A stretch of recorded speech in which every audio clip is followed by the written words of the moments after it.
So thank you so much for joining us to our panelists, and a huge thank you and welcome to the people that is actually connected to this parallel session too of the multi-stakeholder. Muchas gracias a los panelistas que están con nosotros. Muchas gracias a todos los que han venido a unirse a nosotros.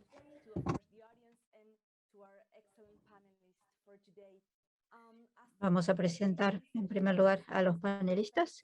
Como ustedes saben, en esta sesión vamos a hablar de los efectos de los discursos de odio por lo que tiene que ver a las comunidades refugiadas y marginadas, y analizar también el papel de la educación para promover la cohesión social en distintas regiones del mundo, para luchar contra los discursos de odio. Y para presentar a esta sesión tenemos al jefe de la Dirección de Migraciones. Muchísimas gracias, Paula. Muchísimas gracias por esta introducción. Y antes de empezar esta conversación durante la sesión, querría hablar de algunas de las cuestiones que nosotros enfrentamos en nuestras comunidades. Hablamos de refugiados, de personas internamente desplazadas, migrantes vulnerables, y evidentemente hay comunidades que los acogen en todo el mundo. Entonces esto es muy importante y muy urgente, más que nunca, sobre todo considerando que en los últimos años la cantidad de personas desplazadas por la fuerza en el mundo se ha duplicado, llegando prácticamente a 80 millones de personas. Y el 40% de estos 80 millones de personas son mujeres o niñas.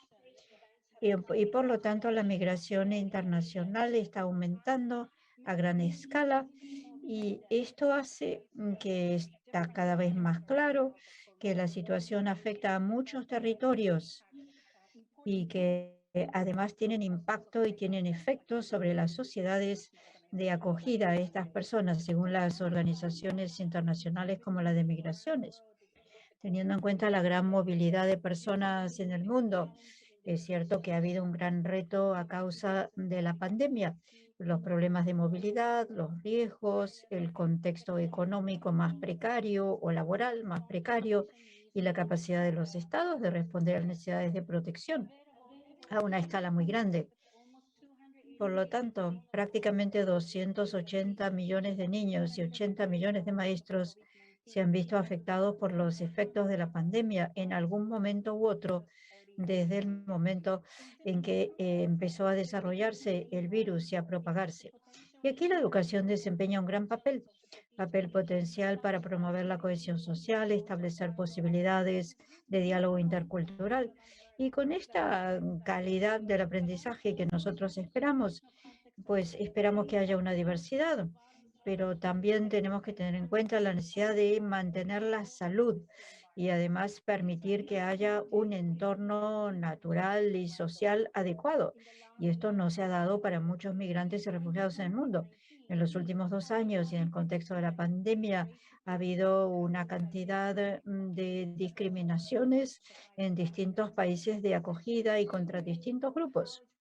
Por lo tanto, vamos a estudiar de qué manera la educación puede abordar los discursos de odio y de intolerancia en tiempos de crisis, con una atención especial hacia la situación de los migrantes, refugiados y grupos o comunidades marginadas.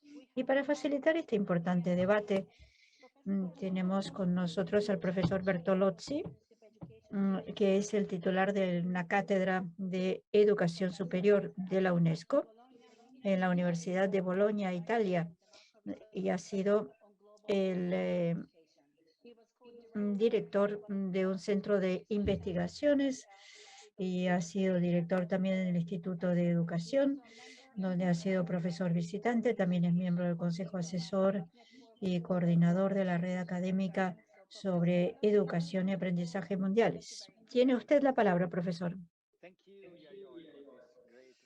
Muchas gracias, Yayoi, por esta amable presentación. Muy buenos días, muy buenas tardes. Les saludo pues muy cordialmente a todos. Y actualmente me encuentro en Bolonia, Italia.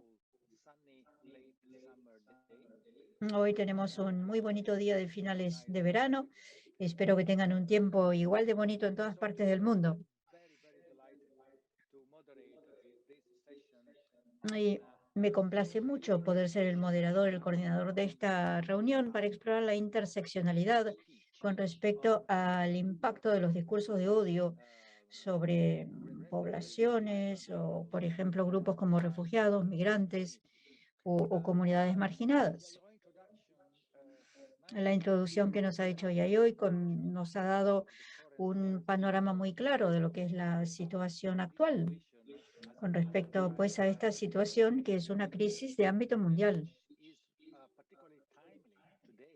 Y es algo particularmente oportuno actualmente el abordar esta situación, el papel de los discursos de odio, pues y muy particularmente en este tipo de poblaciones marginadas y discriminadas y vulnerables, especialmente ahora en que todavía estamos luchando contra los efectos de la pandemia y más particularmente en los jóvenes a causa de los problemas de los trastornos en las escuelas. Y sabemos que esto ha marginado a los grupos más vulnerables. Por lo tanto, actualmente es muy importante, tiene mucha actualidad el tratar este tema. Y me agrada muy particularmente que en esta conferencia haya una sesión en especial que haya sido dedicada a este tema. Como ya sabemos, vamos a tratar pues los discursos de odio en este aspecto particular de estos discursos.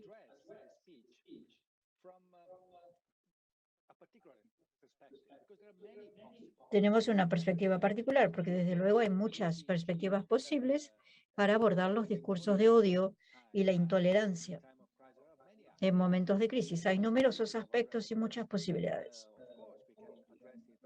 Desde luego que podemos abordarlo a través de la legislación, podemos también abordarlo mediante la sensibilización, movilizando organizaciones de la sociedad civil, también trabajando con los publicitarios, con las empresas privadas. Hay muchos tipos, hay múltiples enfoques y todos ellos son importantes. Pero actualmente estamos enfocándolo desde una perspectiva particular que es la de la educación. Y la educación para mí, no solo para mí, desde luego, porque de acuerdo con el discurso de apertura de la señora Giannini, el enfoque de la UNESCO es que la educación puede desempeñar un papel vital, crucial, para responder a este problema.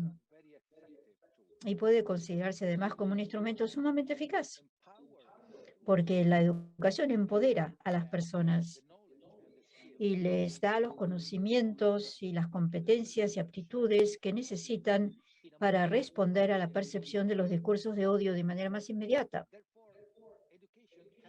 Y por consiguiente, la educación puede ir más allá de un enfoque estrecho que se limitase solamente a un enfoque de la ley y el orden, lo cual, claro, puede ser importante en algunos casos para poner fin a lo que es un delito o un crimen. Pero la educación es fundamental, es algo crucial. Y por lo tanto, para responder, para aplicar este enfoque educativo, para contrarrestar los enfoques de odio o los discursos de odio, hoy vamos a aprovechar la muy valiosa contribución de 3 expertos que vienen de distintas partes del mundo. Tienen experiencias distintas, orígenes distintos, competencias distintas, y les voy a presentar, me complace mucho hacerlo, los 3 pues, expertos que van a participar y van a trabajar con nosotros durante 1 hora. En primer lugar, Florencia Jensen. Florencia es socióloga, es doctora en Ciencias Sociales por la Universidad de Buenos Aires, Argentina. También ha seguido un postdoctorado en el Technical Research Council y ahora forma parte del área de migración en el Instituto Gino Germani. También es profesora en distintas universidades argentinas desde hace 20 años. Ha estudiado las cuestiones de migraciones en América Latina, la inclusión de los migrantes, las organizaciones políticas de los migrantes y sobre todo las políticas migratorias.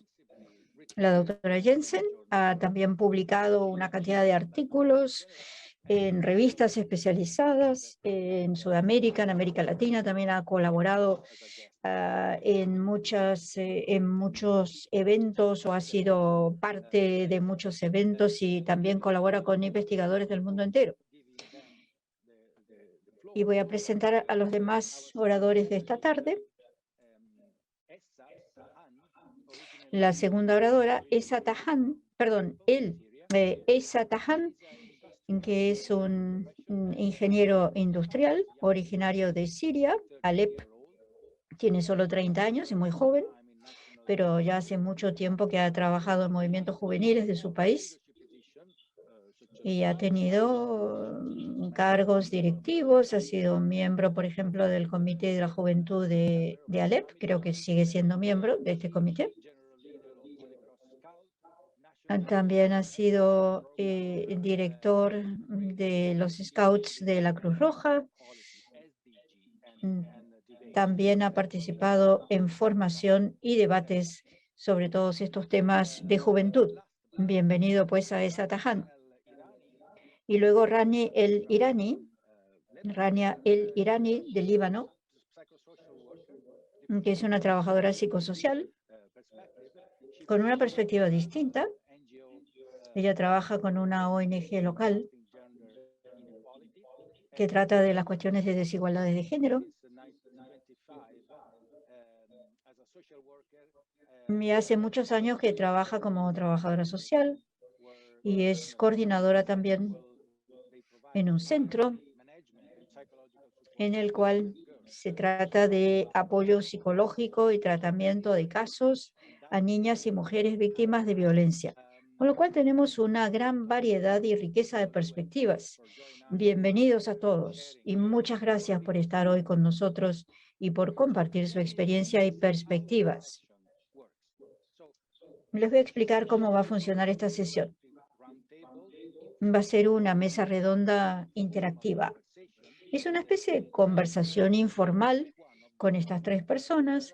Cada uno de ellos tratará algunos de los temas principales y nosotros seguiremos tratándolos y debatiremos con distintas perspectivas y experiencias. Y al final de la sesión vamos a dejar un espacio para que haya preguntas y comentarios del público. Por favor, hagan ustedes todas las preguntas y comentarios que deseen. Pueden poner todo esto en el chat. Tienen ustedes un botón para el chat que está abajo en la parte inferior de su pantalla.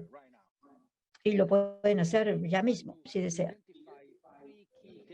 Y por último, vamos a tratar de identificar tres conclusiones que después se van a poder presentar a la Conferencia Mundial Ministerial como unas recomendaciones que pueden llevarse a la práctica para los decisores políticos, con lo cual tenemos una gran responsabilidad. Y empiezo con la primera pregunta y luego invitaré a los tres panelistas a contestar a esta primera pregunta. Y mi primera pregunta tiene que ver con las características específicas de los discursos de odio con respecto a los migrantes, refugiados y comunidades más vulnerables, porque los discursos de odio pueden tener distintos blancos y distintas formas. Entonces yo les pregunto cuáles son las características específicas de los discursos de odio en este campo.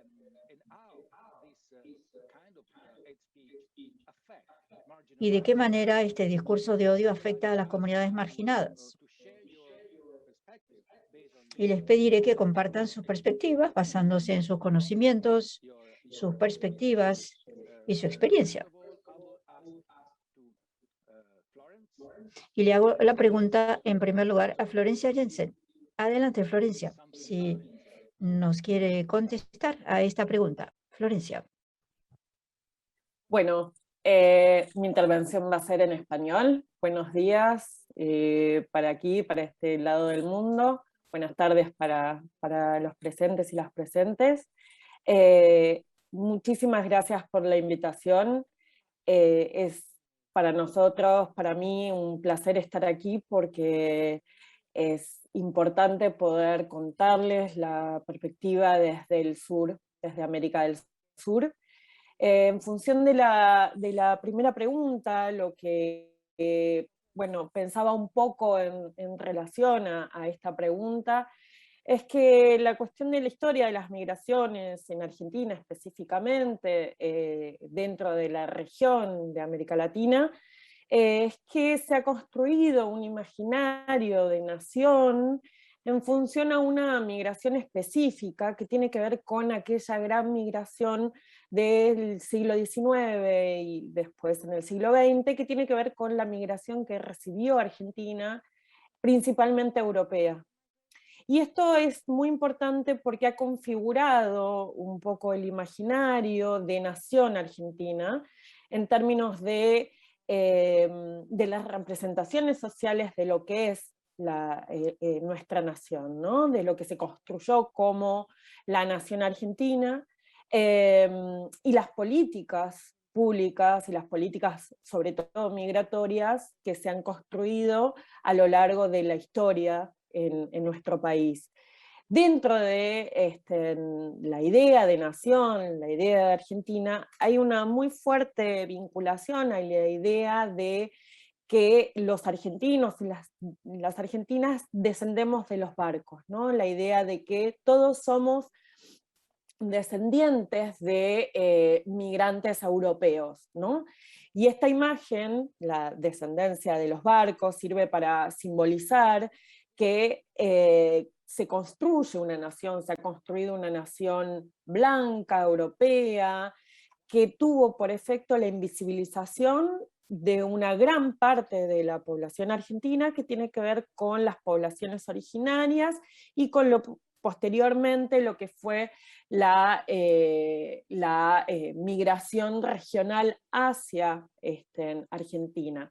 Nuestro país es el principal atractor de migración en la región, recibe principalmente migración, la configuración de los flujos migratorios en Argentina, hoy actualmente se constituye principalmente por migración limítrofe, Paraguay, Bolivia, Chile, Perú, han venido a vivir, han migrado hacia la Argentina, y esto ha tenido efectos, digo, esta imagen, este símbolo de que los argentinos descendemos de los barcos, ha tenido a lo largo de la historia de nuestro país efectos muy concretos en la construcción de las jerarquías sociales y de las desigualdades sociales, ¿no? Entonces, en este sentido, ha habido una suerte de invisibilización de la población migrante de países limítrofes, ha habido una construcción de un otro que viene a hacer uso de los servicios públicos y que no son dignos de tener acceso a los derechos que la actual ley de migraciones contempla, como ustedes no saben, la ley migratoria argentina es una ley de vanguardia porque se ampara en el paradigma de los derechos humanos, y sin embargo, más allá de tener esta ley muy progresista, subsisten en la sociedad argentina una serie de representaciones y de imaginarios negativos respecto a principalmente la migración de países limítrofes y en los últimos años, en la última década, con la llegada de migrantes, por ejemplo, del África subsahariana, ¿no? Entonces, respecto a esta primera pregunta, uno puede decir que los discursos de odio, sobre todo en contexto de pandemia en Argentina, y a lo largo de la historia también, han tenido y han calado muy fuerte en la sociedad civil respecto a quiénes son ciudadanos, a quienes no son ciudadanos, a quienes son ciudadanos de primera, dignos de contar con derechos, sobre todo derechos en acceso a los servicios públicos. en Argentina, digamos, la estructura social de Argentina reproduce, y en este sentido la escuela y la educación también, reproduce aquel imaginario de que los argentinos somos europeos, somos descendientes de población europea, negando e invisibilizando a estos otros migrantes que han construido también y que construyen también la nación argentina, ¿no? Y que fundamentalmente lo que hacen estos discursos de odio es ocultan la fuerza de trabajo que implica esta migración, la fuerza de trabajo, la fuerza cultural de estos migrantes que construyen las ciudades, que construyen la educación, que construyen la vida cotidiana, ¿no? Entonces, estos discursos de odio reproducen estos estereotipos del argentino blanco, europeo, negando aquellas otras etnicidades presentes en nuestro país. Y por último, hay que Florencia, mencionar también que hay un racismo estructural, prácticas racistas que no solamente están dirigidas a las personas migrantes, sino que también a todo aquello que contenga o que tenga que ver con el Disculpe acceso que la interrumpa, económico, Florencia, las es el técnico mujeres, de la digo, sala. se produce Estamos teniendo un también problema una suerte de técnico interseccionalidad de respecto interpretación. a No sé si me a, escucha, visiblemente no me está escuchando. a esta jerarquía. We ¿no? cannot Bueno, hear you because estamos tratando de she's using interpretation. Dicen que hay un problema en la traducción. I see. Okay. Florencia, thank you very much for this very important picture you provide on the current situation of immigration in Argentina. And I particularly appreciate the way in which you provide us a picture of the idea of the social hierarchy created by the stratification of different steps of immigration in Argentina and in Latin America, and how this has created a discourse on discrimination, structural racism, which could lay the foundation for the 8A speech. In the next question, we will address more in detail how what are the forms of this 8 speech in this framework, and what could be the responses for that. So thank you for your this initial brilliant presentation.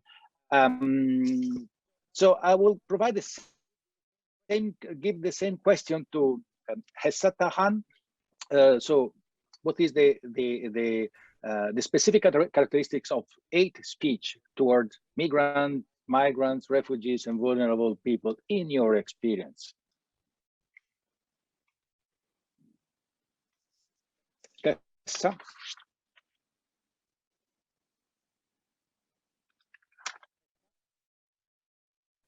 Hessa? Sorry. Are you Sorry, can you hear me? with us? Yes. Yes, Can we you can. hear me well? Yes, very well. Yeah. Thank you. First of all, thanks to UNESCO to give me this opportunity to be in this forum to share my small experience as a youth leader from Aleppo, Syria, this city and country which suffered a lot from the crisis since 2011. Sorry to interrupt you. Just for you to know that here at UNESCO headquarters, we have had a blackout. And so our servers have had a failure, and they are restarting now. So that's why you don't have interpretation. The interpreters are here, are working, but unfortunately you are not able to hear them. Hello. Okay, I will say it in English and French for the others also to know. Donc, on a eu une coupure électrique et c'est pour ça que les interprètes ne sont pas entendus. Et se cortó la corriente eléctrica, por eso es que desgraciadamente no tienen interpretación ahora. Voilà, sorry about that. We are... One question, do you recommend us to stop the session to start again in a... I wouldn't recommend anything because I'm just a technician. I'm trying just to work yeah, right now. No, I know, but my question is if we are supposed to, we are currently on the streaming or that stopped too? It's all on I the guess streaming. the streaming has stopped. No. Too, but I don't know because, you know, we have Alberto, yeah? Please concentrate on the interpretation. Thank you. The streaming is continuing. Yeah. Okay.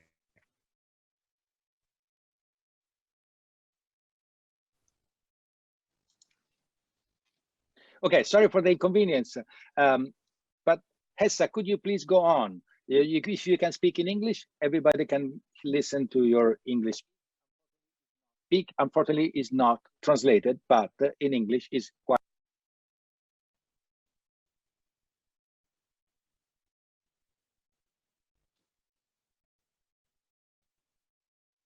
Yes, thank you. Crisis situations. Sorry. Please go ahead. Yes, in crisis situations is religious hate speech, stigmatization of migrants, and put stereotyping of refugees.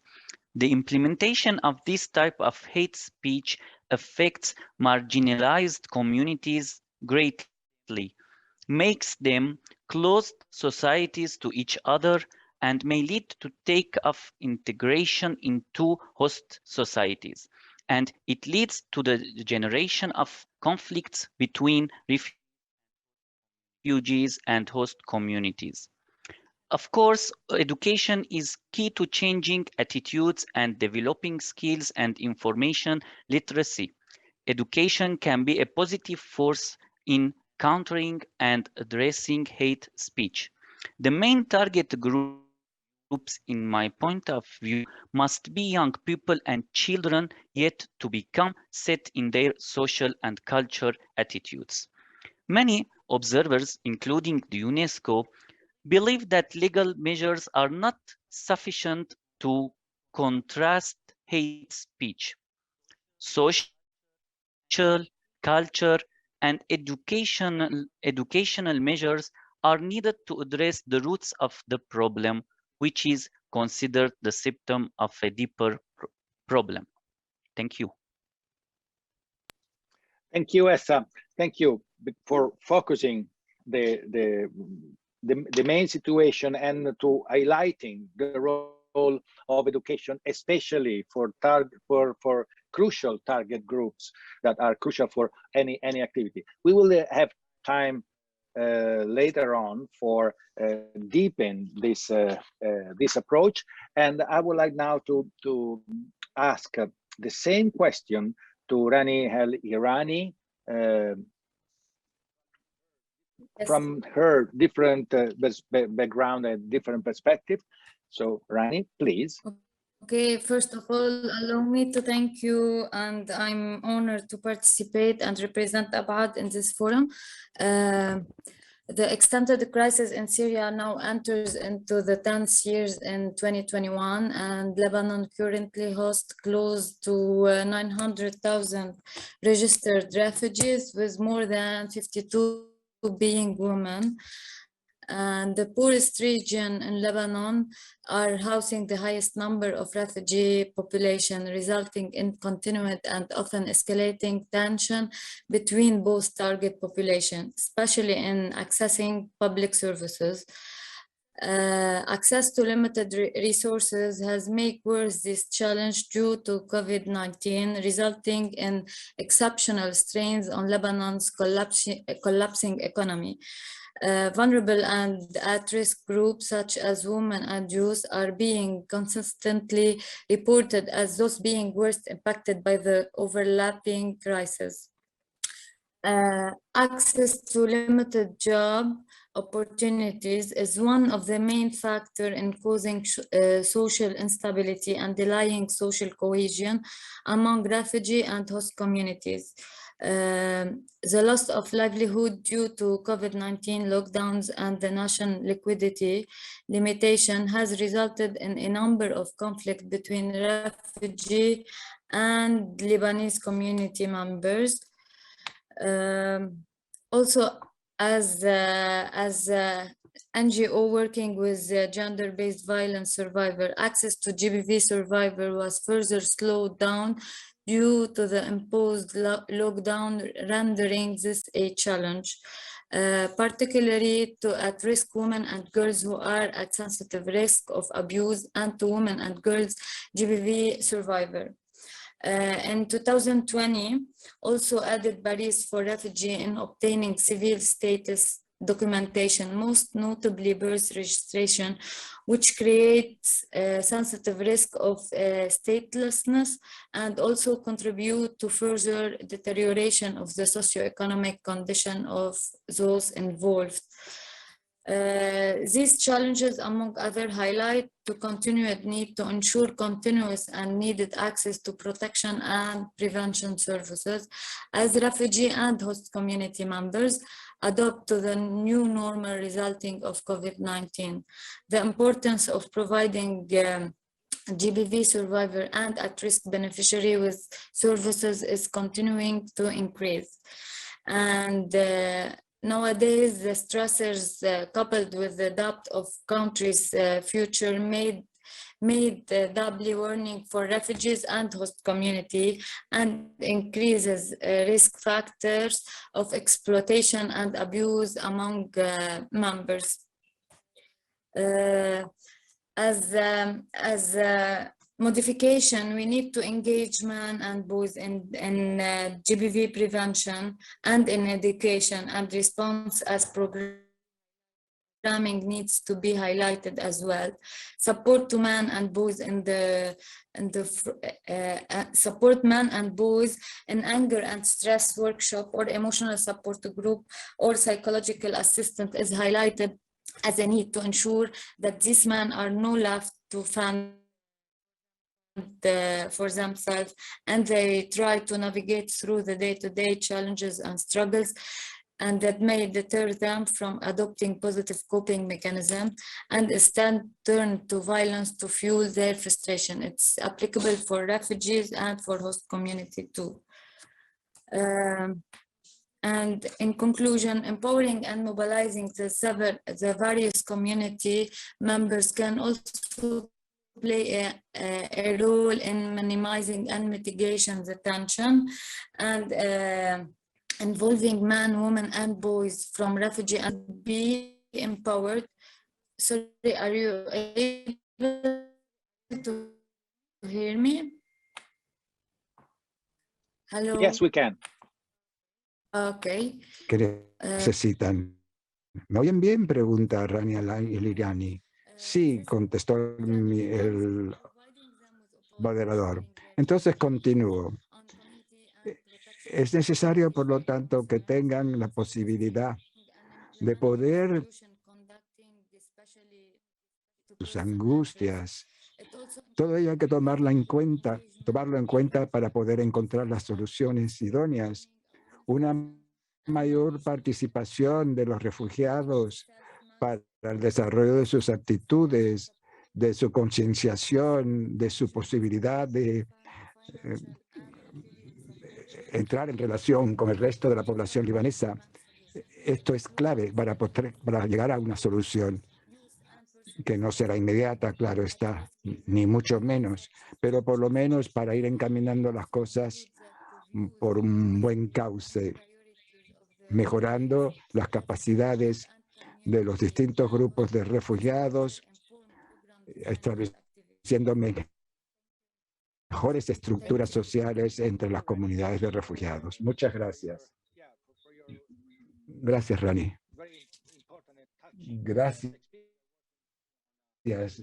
por esta experiencia tan importante, porque usted está trabajando en la primera línea de contacto con los refugiados, y gracias por haber compartido su experiencia, igualmente por haber recalcado la importancia del aspecto psicosociológico. Hablaste mucho de la asistencia lo mencionaste, la asistencia psicológica para los refugiados. Eso es muy importante. Qué bien que lo haya dicho, porque esa asistencia, esa ayuda psicológica es importantísima igualmente para las víctimas de los discursos de odio. No se trata únicamente de educar a la gente para que no propaguen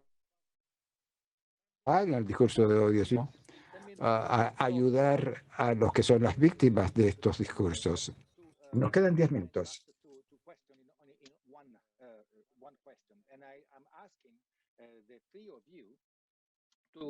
To say something about the consequences of racism, discrimination. De la discriminación y de la xenofobia, en particular, recalcando cuál puede ser la respuesta educativa al racismo, a la discriminación y al discurso de odio generados en esta situación específica que ha sido recalcada. ¿Cuál puede ser, por lo tanto, la respuesta educativa? La respuesta del sistema de enseñanza. Florencia, ¿podrías empezar tú, por favor? 3-4 minutos, no más. Por favor. Bien. Bien. Muchas gracias. Entonces voy a tratar de ser muy breve. Sin duda que los discursos de odio impactan de modo muy negativo en la vulneración de derechos de las personas y de las personas migrantes específicamente, y en lo que refiere a la educación, al menos en el caso de la Argentina, la educación pública tiene una larga tradición respecto a ser históricamente un componente, como mencionaban, de igualar oportunidades, ¿no? De movilidad social ascendente. Cuando los discursos de odio apuntan a la vulneración de derechos, también apuntan a vulnerar el derecho a la educación, y en este sentido a la posibilidad de ascender socialmente para las poblaciones vulneradas, ¿no? En el caso de Argentina existen distintos mecanismos. Primero, la ley migratoria va a amparar a las personas migrantes en relación a garantizar, no importa su condición documentaria, el acceso a derechos. Eso por un lado. En segundo lugar, la Ley Nacional de Educación también garantiza el acceso a la educación por parte de todas las personas que habitan nuestro país, independientemente de su nacionalidad. Por último, el año pasado, en el marco de la nueva gestión de gobierno, se aplicó, comenzó a implementar un programa en el Ministerio de Educación. El programa se denomina Educación, Migraciones y Movilidad Humana, que es de reciente creación, que tiene por objetivo promover y garantizar la inclusión educativa de las personas migrantes en el sistema educativo nacional, y es un programa que articula tanto interministerialmente como intergubernamentalmente, y que tiene mucho diálogo con las organizaciones migrantes, ¿no? Entonces quizás, si bien hay una situación de extrema económica en nuestro país, y que esto impacta negativamente sobre las poblaciones más vulneradas, y las poblaciones migrantes entran dentro de las poblaciones vulneradas, podemos rescatar algunas buenas prácticas o experiencias exitosas que pueden favorecer la inclusión educativa, ¿no? En este sentido, la apuesta de la educación en Argentina sigue siendo garantizar la igualdad de oportunidades para las personas.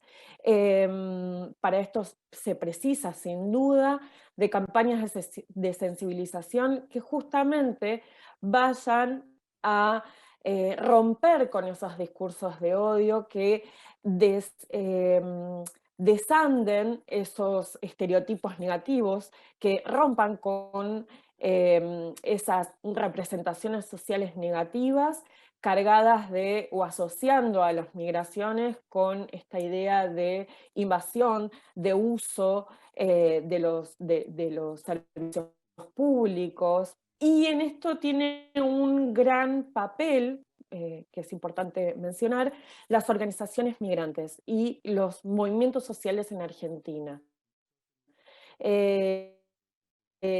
Nuestro país entre ciclos de progresismos y ciclos de conservadurismo, que esto va a impactar en el acceso a derechos. Pero los movimientos sociales, específicamente las organizaciones migrantes, han construido a lo largo de estas últimas 2 décadas, uno podría decir, un saber hacer respecto a la defensa de sus derechos. Conocen sus derechos y hacen ejercer sus derechos. Sin duda que la pandemia y las consecuencias de la profundización de las desigualdades que nos vino a mostrar la pandemia, tiene un impacto muy negativo. Sumado a ello, los discursos de odio han profundizado en esas desigualdades, y el papel de los gobiernos y el papel de los estados es fundamental para justamente poder volver a darle posibilidades de ascenso social, de reinserción en el sistema educativo. En Argentina, el porcentaje de estudiantes que han abandonado durante la pandemia el sistema educativo por justamente estas profundizaciones en las desigualdades, como puede ser, ustedes saben, la virtualización la virtualización de la educación supone el acceso a dispositivos móviles, y la pandemia ha mostrado justamente esta profunda brecha digital, y el Estado y los estados y la cooperación internacional tienen una función fundamental para generar políticas que impliquen la reinserción de los estudiantes en el sistema educativo nacional. Muchas gracias. Muchas gracias. Thank you very much, Florencia. Thank you very much for it. Very clear. And yes, 2 points very important. So first of all, national legislation, national education policy and national legislation could play a crucial role. And also a dialogue with civil society organizations, social movement is also important. That this dialogue could be created by governmental organization and non-governmental organization is also an important role for addressing the problems of created by migration, vulnerability, marginalization, and hate speech. Thanks very much, Florencia. What are the role of civil society organization? What could be the other response? Muchas gracias, Florencia, por todo lo que has dicho. Muy interesante, efectivamente. Muy buenas ideas que nos has dado. Esa, ¿qué tienes que agregar a lo dicho por Florencia? Bueno, desgraciadamente, durante la crisis, los discursos de odio se practicaban en algunas zonas de Siria y específicamente dentro de comunidades de refugiados y campamentos de personas desplazadas por algunos propagadores específicos. Pero en otras partes, los jóvenes se han organizado entre sí mediante los medios sociales para poder dar apoyo y servicio a víctimas de los discursos de odio. Eso es la parte positiva. Los jóvenes han hecho gala de muchas iniciativas dentro de entornos educativos formales e informales, con el objetivo de aprender a vivir juntos de una manera mejor, sin diferencias de etnicidad o de religión, creando espacios de diálogo de jóvenes de distintas culturas, distintas religiones, de distintos géneros.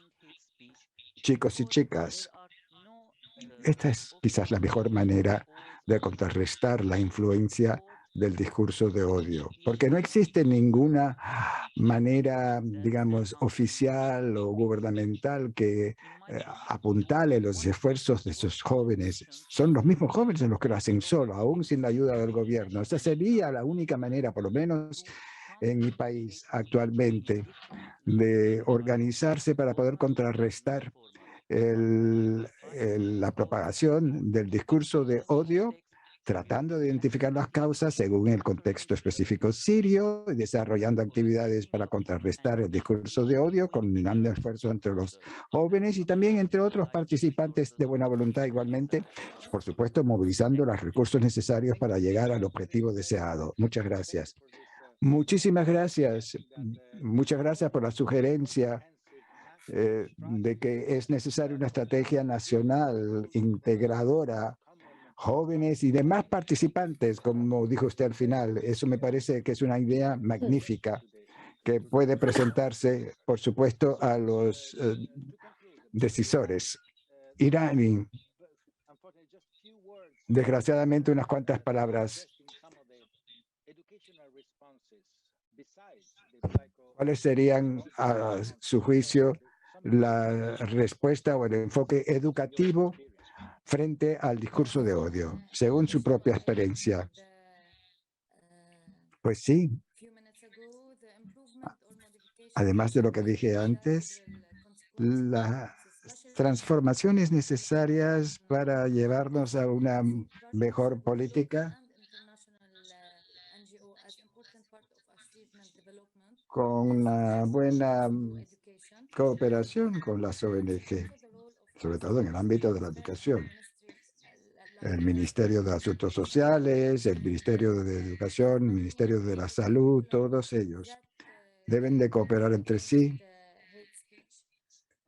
asegurarse de que existe un programa escolar que incluya el combate del discurso de odio.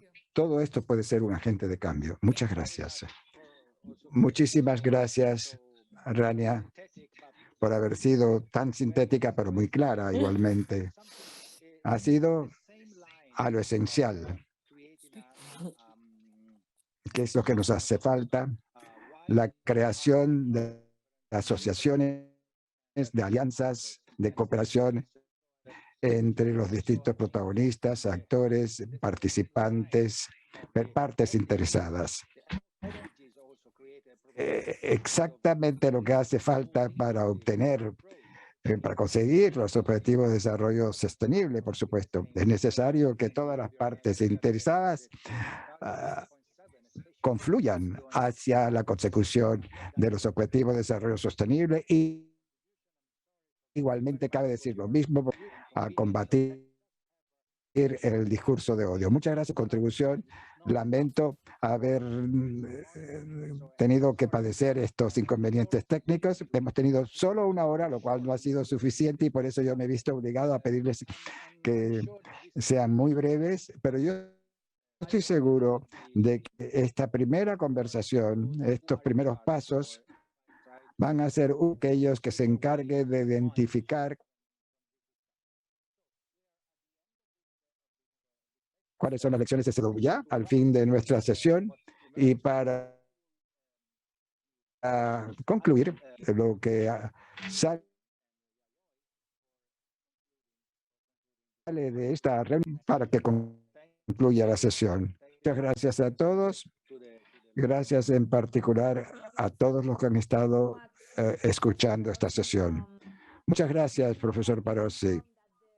Se nos ha informado que ya terminó el streaming de la sesión, pero queríamos concluir las cosas con ustedes, con los panelistas, porque lo que han dicho es muy importante para adelantar y aquí tenemos al jefe de la de situaciones, migraciones y desplazamiento. Quizá, en fin, migraciones de personas desplazadas. Quizás se nos pueda indicar ahora de qué manera la educación va a ayudarnos. Sí, muchas gracias. Muchas gracias al profesor Palozzi. Muchas gracias a la doctora Jensen, a Ali, a la señora Lilani. Francamente dicho, ha sido todo muy interesante, pese al corto tiempo. ¿Cuáles son los mensajes esenciales que yo he logrado sacar de nuestros intercambios? La educación para migrantes, para refugiados y para comunidades marginalizadas. Es esencial, no solo para protegerlas a ellas, sino también para proteger a las comunidades receptoras de estos migrantes para que pacífica y enriquecedora. Eso en primer lugar. En segundo lugar, el papel de los docentes o de los facilitadores de la educación, de los pedagogos, porque no basta únicamente con los docentes, sino con todas las partes interesadas en la comunidad educativa. Entre todas las partes, una cooperación entre ellas, se va a poder lograr contrarrestar la propagación del discurso de odio, tomando en cuenta, por supuesto, las idiosincrasias de cada país, las raíces específicas históricas, sociales de cada país. En tercer lugar, la coordinación de los distintos sectores que participan, sobre todo considerando la posibilidad de implementar unas respuestas claras al discurso de odio cuando el discurso de odio ya se ha manifestado y que ha podido vulnerar a algunas comunidades y que va más allá de la vulneración de una sola comunidad, sino que se propaga por toda la sociedad con su efecto dañino, nocivo y venenoso. Evitar que esto siga siendo una realidad, pues es necesario, por lo tanto, que todas las partes interesadas aúnen sus esfuerzos mediante, por supuesto, el cauce educativo, como lo hemos dicho ya anteriormente, porque eso es lo esencial. Tenemos que tomar en cuenta, por supuesto, las idiosincrasias, los distintos grupos, las distintas sociedades, los distintos ámbitos en que se manifiesta este discurso de odio, pero por otra parte, hace falta también una coordinación entre todos, sea cual fuere nuestra procedencia, sea cual fuere nuestra formación, para ayudar sobre todo a los más vulnerables, de los refugiados, los jóvenes y las mujeres. Muchas gracias, señor Pelosi, por haber moderado la sesión. Gracias a todos los participantes por los interesantes comentarios que han formulado todos y que nos ha permitido un asunto tan importante. Gracias a Paula y a sus colegas y todos los que han podido participar, los intérpretes, los técnicos que han facilitado la ejecución de esta conversación entre nosotros. Gracias a todos. Gracias. Adiós a todos y que tengan un buen fin del segundo. ¿En qué parte del mundo esté?